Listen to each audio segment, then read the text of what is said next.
Hi friends, అందరూ ఎలా ఉన్నారు? నేనైతే చాలా బాగున్నానండి. సో దీన్ని చూడగానే చాలామందికి బత్తాయికాయ లేదంటే దబ్బకాయ గుర్తొచ్చి ఉంటుంది. కానీ అదైతే కాదండి. నేను దీన్ని చూడడం ఈరోజే చూశానన్నమాట, ఈ విధంగా ఉంటుందని. చిన్నప్పుడైతే చూశాను కానీ అంత గుర్తులేదన్నమాట. మళ్ళీ ఇన్ని సంవత్సరాల తర్వాత ఇప్పుడు చూశానండి.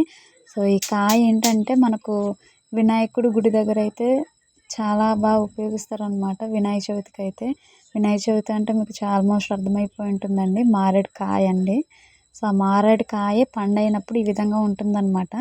సో చూడడానికి అయితే అచ్చం బత్తాయి కాయలానే ఉంది కదండి, కానీ మారేడు పండు అంటారండి. సో ఇదేంటంటే పిల్లలు తీసుకొని వచ్చి బాబుకి అయితే ఇచ్చారనమాట. సో బాబు తినుకుంటూ వస్తే దాన్ని చూపిస్తున్నానండి. దాన్ని ఏ విధంగా తింటారంటే ఈ విధంగా బద్దలు కొట్టేసేసి ఆ పైన పెచ్చు ఉంది కదండి, తొక్కలోని గుజ్జు మాత్రమే తింటారనమాట. లోపల కాయలా ఉంది కదండి, అది కొంచెం జిగురు కింద ఉంటుందనేసి తినరు అనమాట.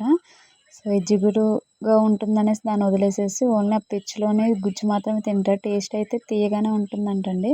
నాకు పాప ఉందనేసి నాకు తినకూడదు కదండి, సో అందుకే తినలేదన్నమాట. చూస్తుంటే మాత్రం చాలా యమ్మీగా అనిపించింది నాకైతే. సో మీకు ఎలా అనిపించిందో కామెంట్ చేసి సబ్స్క్రైబ్ చేసుకోవడం అయితే మర్చిపోకండి ఫ్రెండ్స్, ప్లీజ్.